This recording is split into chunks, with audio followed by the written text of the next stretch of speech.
I can't believe it, but I've been using the internet and the deep web for over 20 years now. It's longer than some of my coworkers have even been alive. And honestly, it feels like it's always been there. It's hard to even imagine a time when it wasn't, but I remember when we used to rely on encyclopedias to find answers, when you could only find pictures of Gillian Anderson in magazines, and when downloading a single song would take 30 minutes. Movies were impossible to get unless you had a massive hard drive. The first time I went online on my own, it was thrilling. It felt like having the whole world at my fingertips. I was 13, and let's just say my interests weren't the most mature. Celebrity photos and the paranormal were my go-to.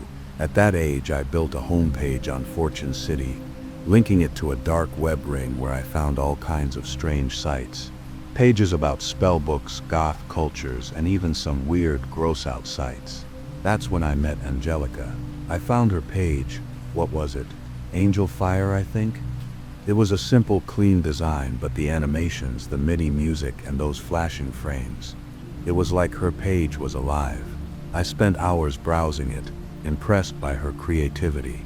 But what caught my attention even more was how she reached out to me. She messaged me out of nowhere. It was unexpected but also nostalgic, like we had a secret connection no one else would understand. We exchanged messages for months. Nothing romantic, just two kids reconnecting with the past. But soon something felt off. She never shared anything about herself. She kept asking about me, questions I hadn't expected. I thought maybe she was ill, hiding something, so I asked. But every time I probed, she just ignored it, dodging everything. Then she hit me with a question I hadn't been prepared for. Do you remember the hole? The moment she said that, it was like a light bulb went off. But I couldn't remember exactly what it was. I felt like I should know, but the details were fuzzy. It was like a dream, something deep, hidden in the corners of my mind. I tried thinking back, searching my memories, and then it came to me, barely. The hole was a weird little thing I found years ago when I was exploring the dark net in Netscape. There was this tiny black dot at the bottom of the browser window, barely noticeable. You had to hover your cursor over it to click, and then boom, you were in the hole. There was nothing there, just an empty space that made me feel uneasy. I didn't even understand why I'd gone there in the first place. I told Angelica I remembered, but she insisted there was more to it. The hole had secrets, she said, endless layers. She had dug deeper, and apparently she had found something nobody else had. She mentioned something about it still being there. That feeling crept back, like I was being drawn into something I couldn't escape. I brushed it off as a weird conversation. I hadn't heard from her in years, and now she was back, trying to pull me into something I didn't understand. But I felt the pull. Something about it didn't sit right. So I did what anyone would do when they get a strange email like that. I went searching. Angelica's email address was at something called globetrotter.net, which I recognized. It was an old Canadian ISP from the 90s, one I hadn't heard of in years. It struck me as odd. Why would someone hang on to an email like that? The more I thought about it, the weirder it seemed. When I went to check on her other digital footprints, there was nothing, no trace. Her presence had vanished off the internet after the late 90s. No social media, no digital history, not even a footprint on MySpace or Facebook. It was like she had completely disappeared after her Angel Fire page. It was eerie. I didn't want to believe it, but something didn't add up. I kept thinking, why had she contacted me after all these years? Why talk about something so obscure like the hole? And why was she acting so strange? It was starting to feel like I was caught in the middle of something much bigger than I could understand. I decided to stop digging, to let it go. But I couldn't. The emails kept coming, and I kept reading, feeling like there was something I needed to see. Angelica had opened a door, and I was starting to wonder if I could handle whatever was on the other side. I didn't hear from Angelica the next day, which was unusual. Normally, she'd reply to my emails almost instantly. But now I was waiting, feeling like I was sitting on the edge of something I couldn't quite understand. I decided to do some digging. If she wasn't going to respond, I figured I could at least look into this on my own. I ran some checks. Her email address, the one from Globetrotter.net, was a dead end. It didn't make sense. No one had used that service in years. Then I dug deeper and found out the service itself shut down about 11 years ago. So why was she using an email address from a provider that had been defunct for so long? I started to feel the hairs on the back of my neck stand up. There was something unnerving about the whole thing. Then an email arrived. It was from her, but not like the others. This one was chilling. She asked if I remembered the hole again. But this time she told me that we missed so much. The hole wasn't just empty.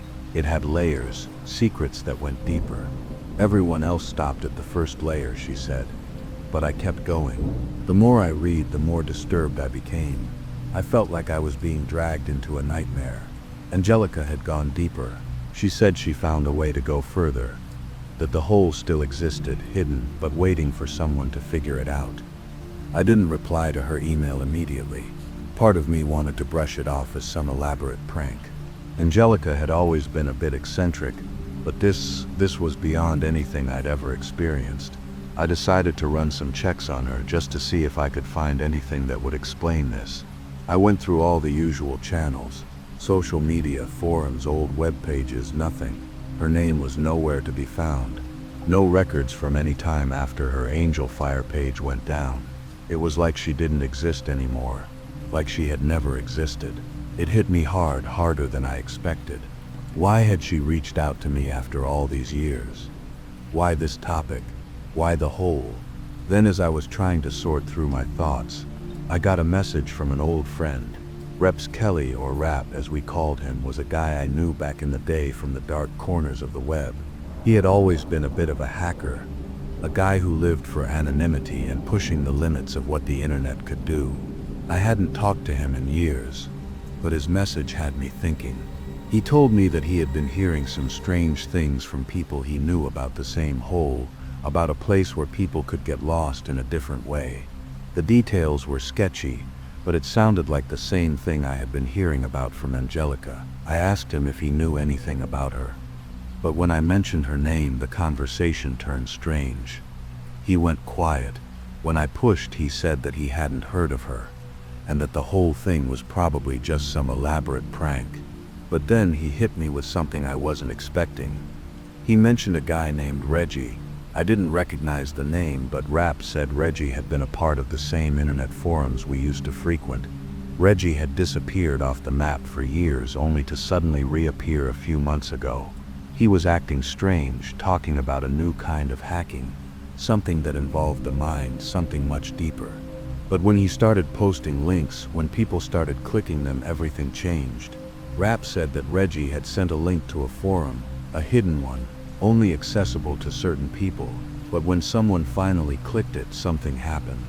The computer crashed, but not in the usual way. People who had clicked the link started to act different. They started speaking differently, acting like they were part of something else, something older, something bigger. They were scared, unsure of what was happening to them. Rap said that Reggie wasn't the same anymore. This was starting to feel like a massive web of connections I wasn't sure I wanted to be tangled in. I didn't respond to Rap's message right away. I had too much on my mind. And then, as if the universe wanted to push me deeper into this rabbit hole, I received another message, this one from Angelica. But this time it wasn't the same. It was brief, cryptic. The hole is still there. It's waiting. Don't ignore it. I didn't want to go looking for the hole again. I didn't even want to remember it. But there was something in the back of my mind telling me that I had no choice, that I had to keep going, that I needed to find out what was hidden there. But as I sat there trying to make sense of everything, another email came through. It wasn't from Angelica. It was from an unknown address. The message was short, just a link to an old Gopher site. I didn't know what it was, but I clicked it. And that's when everything changed. I clicked the link. It took me to an old Gopher site. For a moment it felt like I had stepped back in time. I hadn't seen one of these in years. The site was full of old text files, dated and dusty like digital fossils from a forgotten era. It was mostly just information dumps, obscure and useless. But something about the layout felt off. I couldn't explain it, but it didn't seem like a typical archive. The files weren't just random. They were organized in a way that made me feel like someone had a purpose, a plan for what they wanted me to find. I scrolled through the files trying to make sense of it all, but most of them were locked or corrupted. But one caught my eye. It was titled "Help Me." It was in all caps. Something about it made me hesitate, but I opened it anyway. The file was bizarre. It didn't make sense. There was no clear narrative, just scattered sentences like someone was begging for help, pleading to be saved from something. It wasn't until the last line that I froze.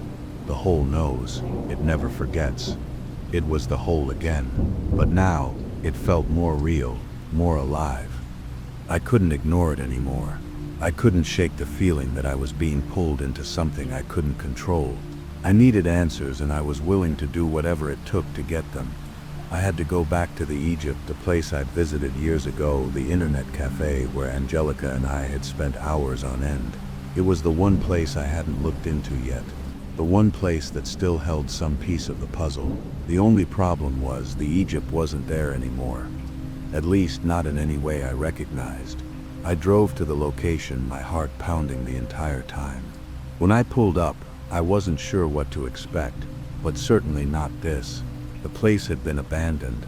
The building was empty, run down. There was no sign of life, just a dark, eerie stillness that made me feel like I had stepped into the wrong place at the wrong time. But then, as I stood there in the parking lot, the doors opened. A group of people came out and they were staring at me. These strangers, all of them with blank expressions. They didn't speak. They didn't even acknowledge my presence. They just walked past me, heading into the woods behind the building one by one. I followed them. I couldn't help myself. It was like some invisible force was pulling me forward. When I got to the edge of the woods, I stopped and looked back. The building was gone. It had vanished, like it never existed at all. I couldn't process what I was seeing. The Egypt, the people, everything was gone. That's when my phone buzzed. A message from Ben. He asked if I was okay. I hadn't heard from him in days. He said something about strange things happening on campus, and that he had been trying to get in touch with me for hours. He sounded off, his voice distant and full of static. I asked him what was going on, but all he said was, "It's coming. You have to stop. It's here." Then the message cut off. I didn't know what to do. Everything was spiraling. I couldn't even trust my own mind anymore. I thought about calling the police, but what would I tell them? That an internet cafe had vanished into thin air, that a group of strangers had walked into the woods and disappeared. I decided to go back to my computer. I needed to get to the bottom of this. I booted up the old machine, the one I'd been using to communicate with Angelica, and I logged into my ICQ account. There was a message waiting for me. The sender was anonymous. The message was simple: heaven. I clicked the link. It started downloading a video, and I didn't know whether to watch it or run. But I had to know. I had to understand what was happening. The download took hours, but when it finished, I clicked play. It was grainy, shot on a low-quality security camera. The footage showed a room dimly lit, with people sitting in front of old computers. I recognized one of them immediately. It was me, but younger, sitting in the same chair I used to sit in, staring at the screen. In the video, I could see myself frozen in time, staring ahead without moving. But something was wrong. The people around me, they weren't moving either. It was like we were stuck in a moment, a loop. Then I saw the dog, the same golden retriever I'd seen before. It was standing in the corner, staring at the camera. But this time it was different. It wasn't just watching us, it was waiting. I froze. I could barely breathe. This wasn't just a random clip. This was a memory.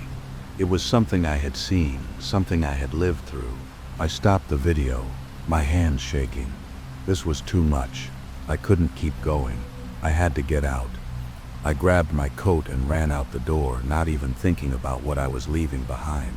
But when I opened the door, I saw something I'll never forget. Standing there in the streetlight was the man in the bee costume. He was waiting, and he was staring right at me.